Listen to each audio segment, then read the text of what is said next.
जब पुलिस बिना वारंट के किसी अभियुक्त को गिरफ्तार करती है तो दो कंडीशन रहती हैं। या तो 7 वर्ष तक का सजा का प्रावधान अजमानती अपराध है, 7 वर्ष से अधिक का संज्ञेय अपराध है। साथियों, 7 वर्ष तक के सजा के प्रावधान में संज्ञेय अपराध घटित करने पर अभियुक्त को जब गिरफ्तार करेगी पुलिस तो चेक लिस्ट प्रॉपर लगाएगी, उसमें कारण लिखेगी क्यों गिरफ्तारी की जा रही है। तो इस प्रकार जब भी अभियुक्त को गिरफ्तार करके न्यायालय में पेश किया जाता है, न्यायालय जब उसको अभिरक्षा में जेआर में भेज देते हैं, उसके बाद जब अभियुक्त के द्वारा न्यायालय में जमानत के लिए आवेदन प्रस्तुत किया जाता है तो उस स्थिति में अभियुक्त द्वारा न्यायालय से चाही गई जमानत पर पुलिस अधिकारी का विरोध प्रतिवेदन जैसे ही न्यायालय में जमानत का आवेदन अभियुक्त के द्वारा प्रस्तुत किया जाएगा, वैसे ही न्यायालय पुलिस अधिकारी से उस संबंध में प्रतिवेदन मांगेगी। क्या मांगेगी? प्रतिवेदन मांगेगी। तो पुलिस अधिकारी क्या करेंगे? उसमें प्रतिवेदन, विरोध प्रतिवेदन प्रस्तुत करेंगे। जब कोई प्रार्थना पत्र जमानत के लिए न्यायालय द्वारा पुलिस अधिकारी के पास जमानत अयोग्य यानी अजमानती अपराधों में प्रतिवेदन हेतु भेजा जाता है तो वह उस जमानत को स्वीकार किए जाने का विरोध पत्र कारणों सहित प्रस्तुत कर सकते हैं। यह उस स्थिति में होता है जब तथ्य इनमें किसी कारण को सहमति प्रदान करते हों अर्थात उनसे मिलते जुलते हों। अपराधी की शिनाख्ती की जाना आवश्यक है।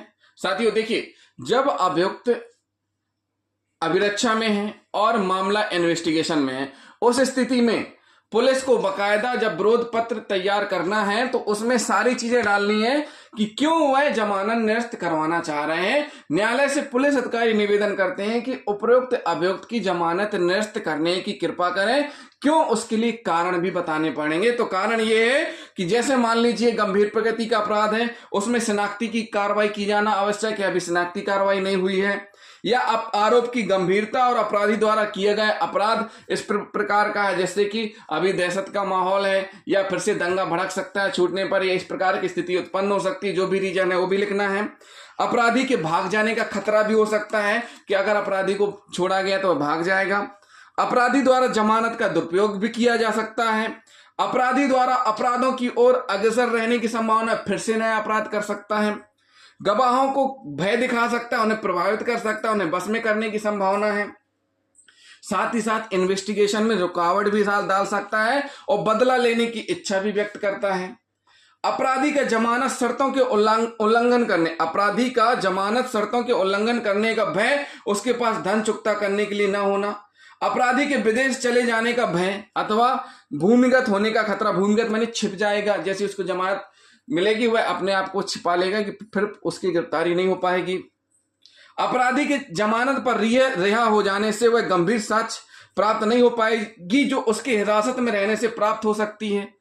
पुलिस अधिकारी उस प्रतिवेदन में सारी चीजों को डालेंगे कि अपराधी की जमानत पर रिहा हो जाने से वह गंभीर साक्ष्य प्राप्त नहीं हो पाएगी जो उसके हिरासत में रहने से प्राप्त हो सकती है।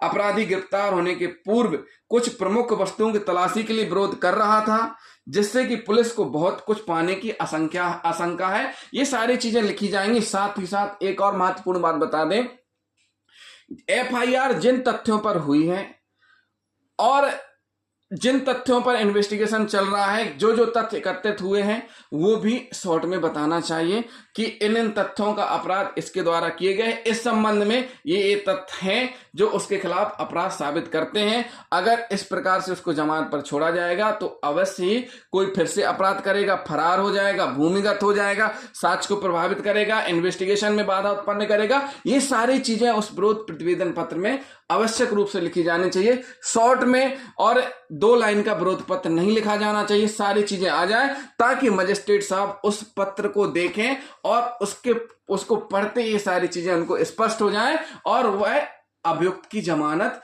निरस्त कर दें। और वह उनके ऊपर विवेक पर निर्भर करता है कि जमानत निरस्त करना है या स्वीकार करना है।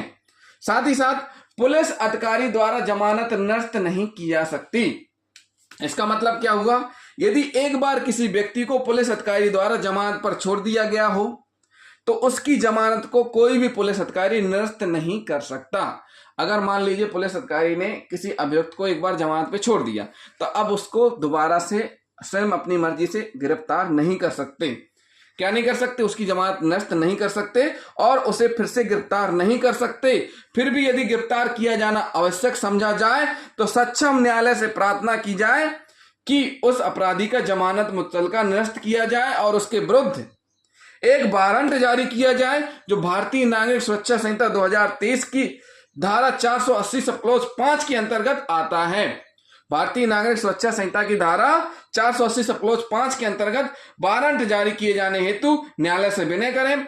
ऐसी स्थिति उस समय बनती है जब अपराधी को धारा 118 सब क्लॉज 1 भारतीय न्याय संहिता 2023 के अधीन छोड़ दिया गया हो। बाद में अपराध धारा 118 सब क्लॉज 2 भारतीय न्याय संहिता 2023 का बन जाए, अथवा कोई घायल व्यक्ति की मृत्यु हो जाए और अपराध की धारा 105 भारतीय न्याय संहिता 2023 से बदलकर धारा 103 भारतीय न्याय संहिता 2023 बना दिया जाए। साथियों, इसका मतलब यह हुआ कि जैसे पुराने कानून में FIR हुई, IPC की धारा 324 लगाई, अभियुक्त को जमानत पर छोड़ दिया।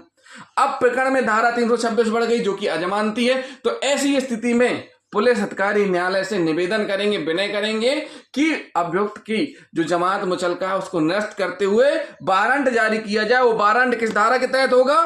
भारतीय नागरिक सुरक्षा संहिता की धारा 480 सब क्लॉज 5 के अंतर्गत वारंट जारी किया जा सकता है। न्यायालय चाहे तो वारंट जारी कर सकती है।